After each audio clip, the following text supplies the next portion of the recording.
Three versions.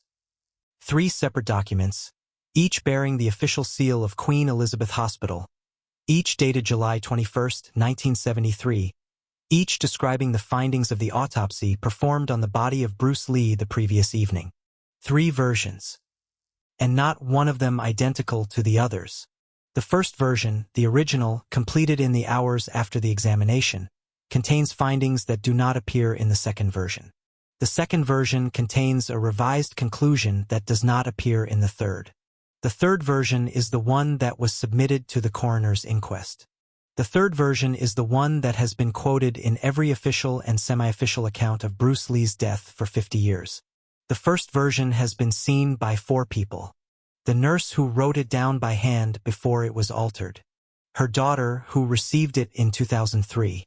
A journalist who received it in 2005 and who spent 3 years verifying its authenticity before writing a single word.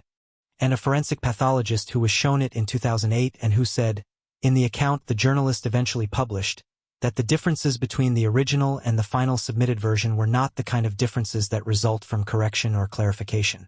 They were the kind of differences that result from decision. Someone decided what the autopsy report would say, and what it said in the end was not what it said in the beginning. Welcome to the channel. Stay with me, because the story of the three versions is the story of what happens in the hours after a famous man dies when the people responsible for the official account understand that the official account has consequences.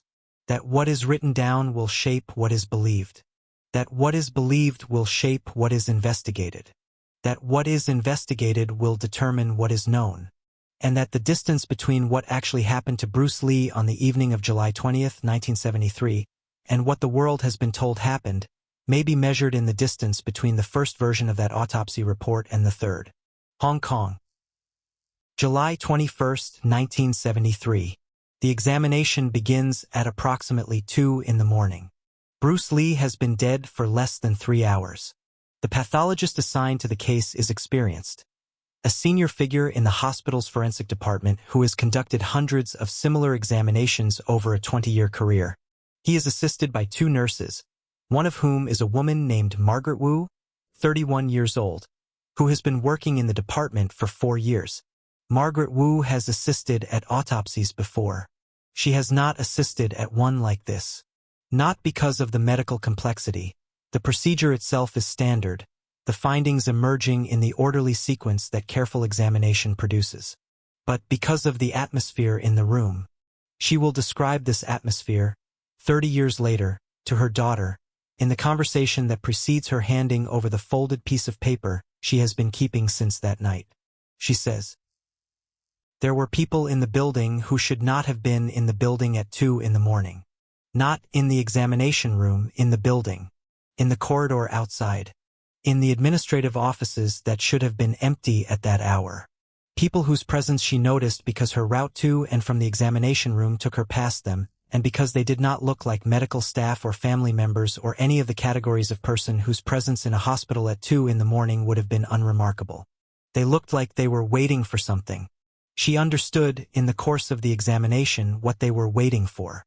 They were waiting for the report. The pathologist completed his examination. He dictated his findings. Margaret Woo, as part of her standard role in the procedure, wrote down what he dictated. And then she did something that she had never done before and has never done since. Before she transferred her handwritten notes to the official typed document, she made a second copy.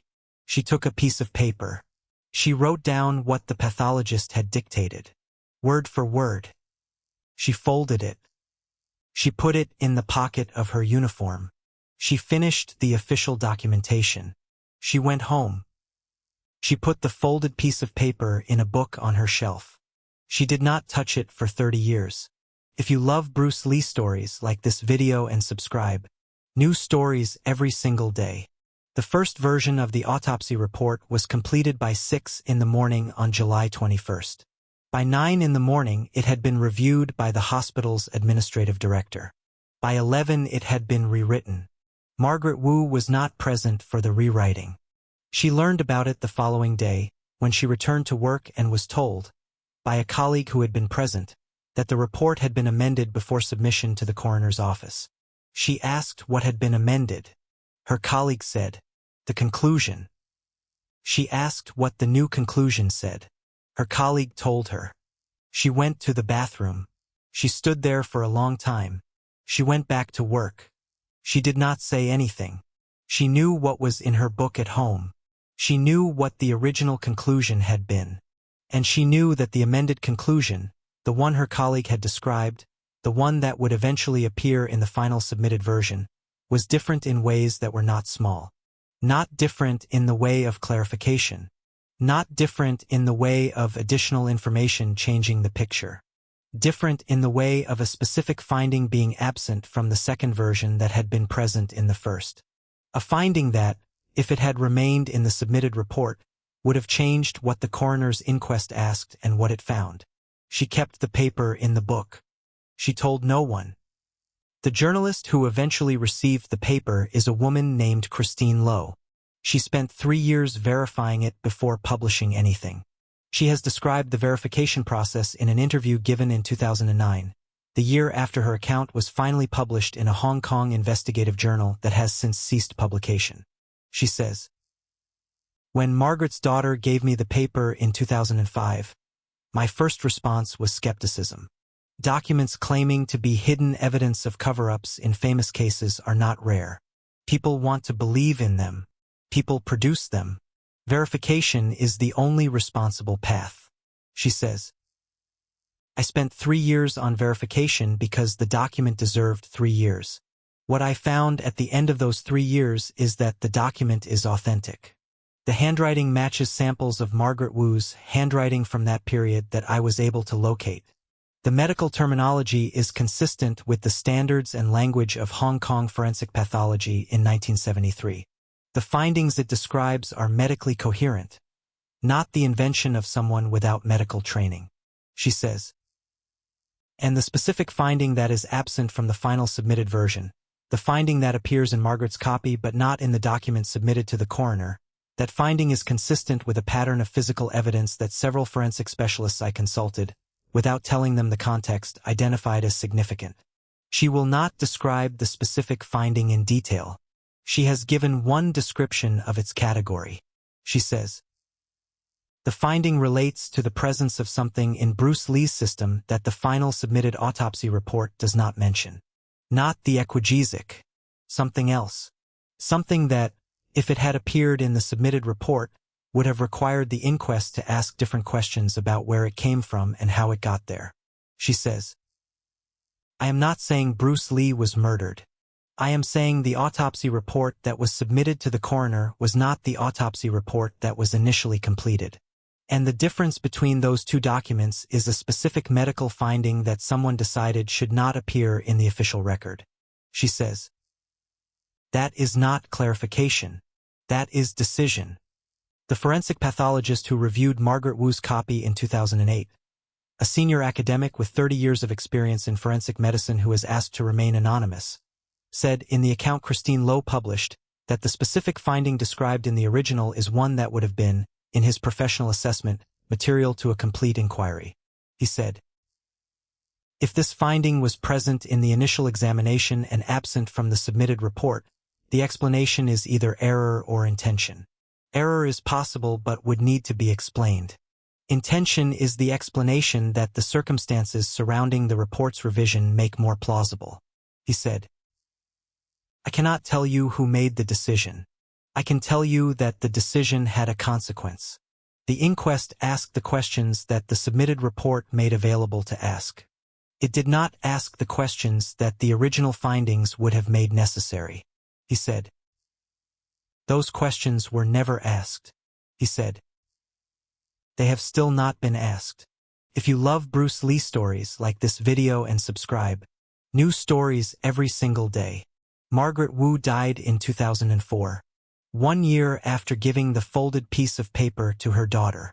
She was 62 years old.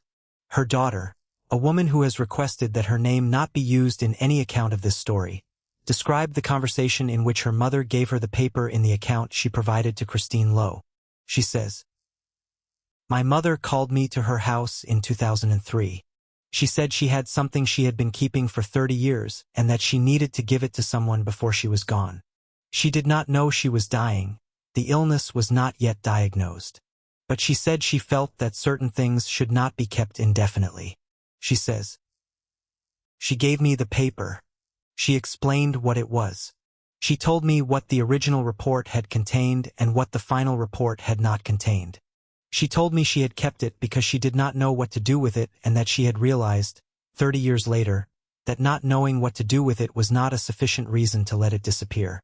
She says, she said, "Someone should know. Someone outside this paper should know what was in that room." She said, "I was in that room. I wrote down what was said. It is true, and it has been hidden for 30 years. She says, "She died the following year. I gave the paper to Christine Lowe the year after that." She says, "I think my mother waited 30 years because she was afraid.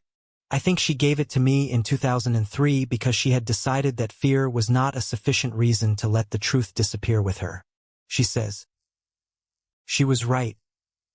The paper that Margaret Woo kept in a book on her shelf for 30 years is currently in the possession of Christine Lowe."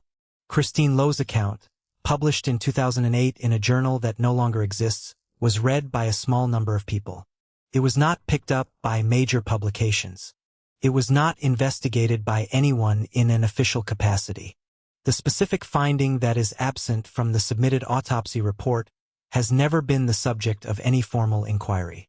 The three versions of the report, the original, the first revision, and the final submitted version, exist in the following states. The original exists as Margaret Woo's handwritten copy, in Christine Lowe's possession. The first revision is referenced in the account of Margaret Woo's colleague, but has not been located in any archive. The final submitted version is in the public record of the coroner's inquest. Three versions, three decisions, and a finding that was present in a room at 2 in the morning on July 21, 1973, and that was absent from the documents submitted to the inquest, and that has been in a folded piece of paper in a book on a shelf and then in a journalist's possession for 50 years.